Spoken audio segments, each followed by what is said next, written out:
I just want to give my overall opinions on Jets related news, draft related news, breaking news, free agent stories, overall stories for the year, and this can be my first video of Jets mock draft 1.0. In the first round, I have the Jets selecting Mekhi Becton out of Louisville at number 12. It was a trade down with the Raiders and picked up an additional fourth.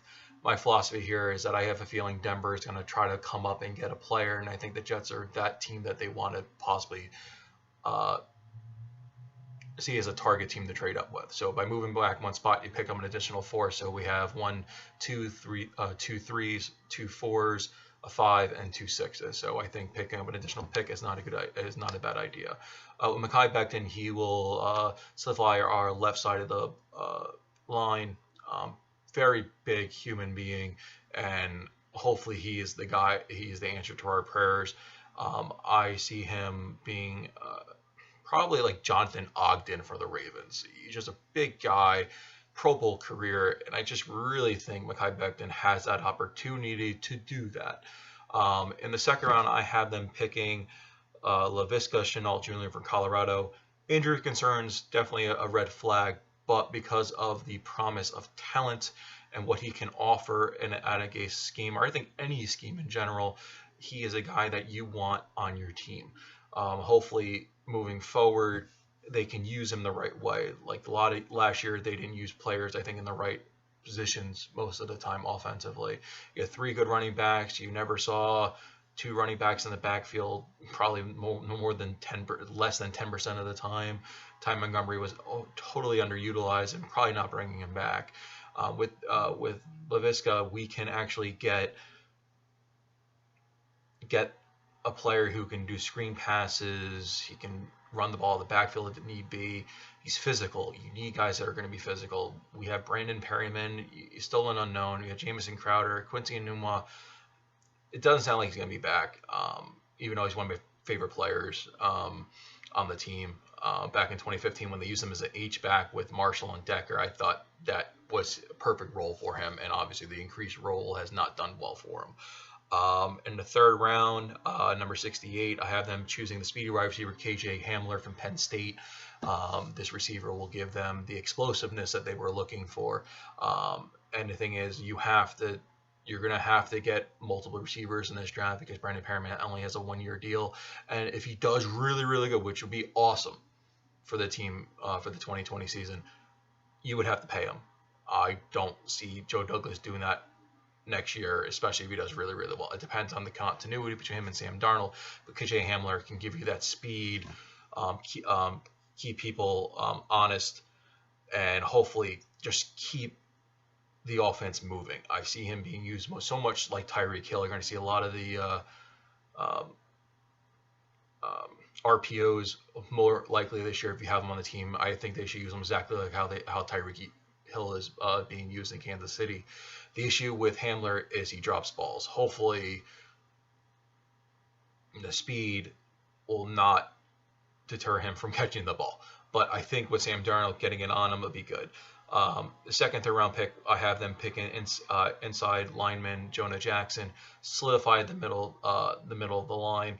He might not be a starter this year, but most of the contracts Joe Douglas gave out this year are get out after 1 year if it doesn't work out. So Alec Lewis, Greg Van Roten, I think is going to stay around, but Alex Lewis is basically a 1 year, $6 million deal.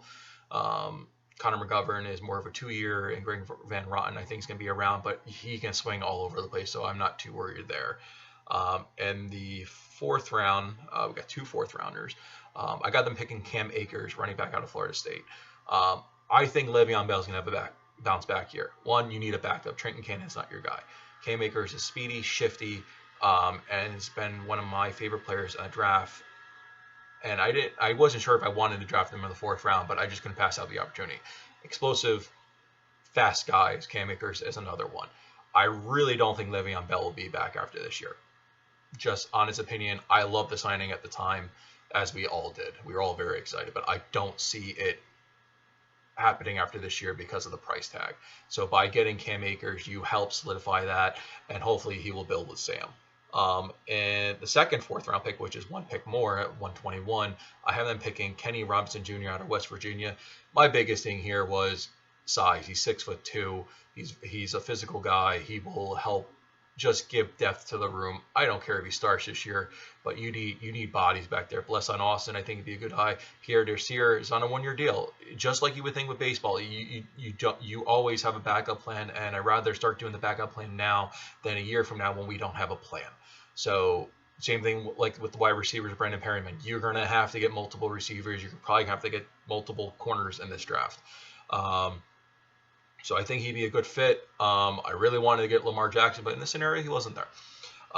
For outside linebacker, I wanted to go edge sooner, but I think wide receiver is more fortuitive, and I think they're going to go hard edge next year in the draft. I don't draft or free agency. I think they're just going to just go for it and hopefully get it done. But Alfred Jennings out of Alabama, to me, he just reminds me of Jordan Jenkins. But the thing is, if you can solidify both outside linebackers with solid guys who can somewhat do pass rusher. And to me, with this draft, I'm banging a line Quincy Williams bouncing back next year to become what he was in college, a very fast, mobile interior pass rush that will help benefit the outside linebackers.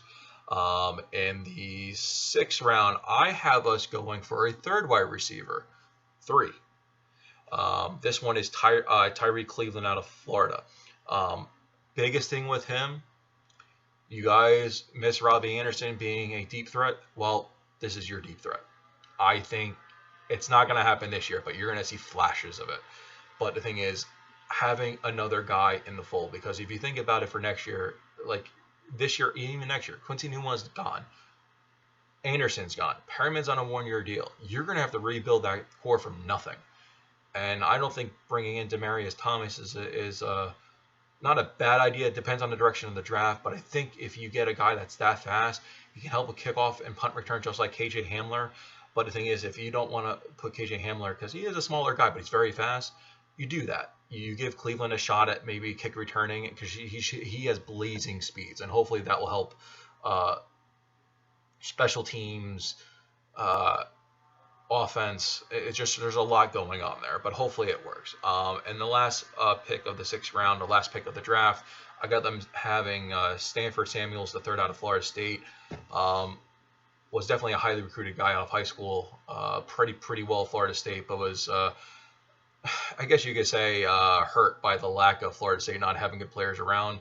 But that could happen to anyone. But hopefully with them doing what they're doing, rebuilding the wide receiving core, the line, corners, filling out an edge rusher, which I would love to get sooner, but it depended on how the board fell. I still think in the 2nd round, you're going to have to get a receiver. Offensive line's got to be first. The only way I see anything happening in this draft is that Joe Douglas is probably going to trade back. I don't see him doing much more than that, but we'll see what's going on. That's the end of Mock Draft 1.0. If you have any comments or questions, please leave them in the comment section below. Subscribe. I'm hoping to grow this with all of you and give you my opinions, and hopefully we can get this thing moving. And I'll have more videos as the week goes on, hopefully, and give you guys my 2 cents on the draft as it's happening next week. And anyway, go Jets, and welcome to the Jet Pulse family. Have a great day. Bye, guys.